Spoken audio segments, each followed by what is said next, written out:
and I want to introduce you to a very good friend of mine, Candice Rambert, Chef Candice Rambert from George Brown College. Everyone, round of applause. Thank you. Thank you. And we invited her out today to teach you a few new things, maybe a couple new recipes.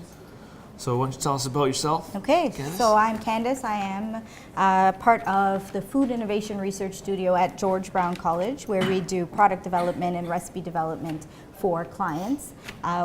Early on in ELLICSR's history, we collaborated with Princess Margaret Hospital, so I mean, Jeremy can talk a little bit about that. Yeah. But today I'm going to show you some recipes that I learned and tweaked a little bit from my travels in Italy. We'll get on with the first recipe. Right, which is a roasted garlic and white bean dip. So this is the Italian version of hummus, basically. But what we love about it, I don't know if you've had difficulty making your own hummus because not all stores carry tahini. So you have to look around, and it's usually sold in great big jars, and it's pretty expensive. That's the sesame paste. So with making your white bean dip, it's using very basic ingredients you probably already have on hand. Right, that was important for the recipe development for this. I wanted it to be as easy as opening your pantry and start throwing things together. If you have guests coming over that same day, or you have you're anticipating some people coming over the next day, you can prepare and give them a very Italian meal. Okay? Lucky them. So main ingredient is our white beans. Canned white beans. We've drained and we've rinsed to make sure you get all any extra sodium out of there.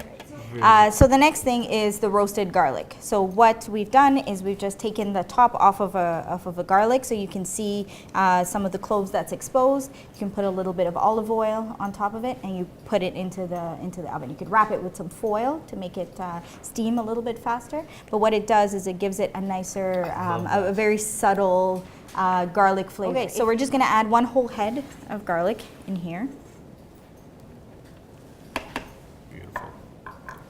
And we're just going to add some olive oil. Okay? Right. So we're just going to season it with some salt and some pepper. Perfect. Like you see, it's really just a one-pot kind of meal snack. It's good for when people just show up unannounced, especially if you have the garlic roasted. If not, you can use the raw garlic. So we're just going to pulse this. I like my dip a little bit chunkier. You get to, I find that it's more versatile that way.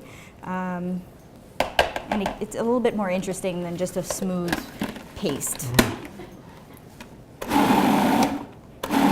Now, the beans are so soft, if you didn't have a food processor, you can even use a fork. Put it in a bowl and just mash. If you even have a potato masher, just work at it that way, and you'll get that nice coarse texture that Candice talked about. So you can see some of the beans. It's not just like a mush, like a puree. Yeah. So to finish it, I mean, we always talk about adding a little bit of acidity. So Candice suggested even using a little bit of lemon juice right at the end.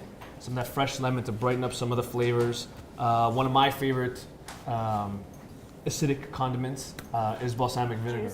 So the reason we're adding the lemon juice in there is instead of using all of the sodium, the salt, lemon juice actually perks up your palate the same way that salt does. So anything that you like at home, if you have limes, all of these recipes are designed to whatever you have at home you can use. That's what I do at home. I don't go out to just buy all the ingredients for one recipe. I see what I have and customize different recipes. So that's what whatever you have. If you have the lemons at home, if you have the balsamic vinegar, you can try with both. Perfect. So that is a beautiful, simple, delicious white bean dip. First recipe. Awesome. Thank you. Thank you, Candice. Love it. All right. We're gonna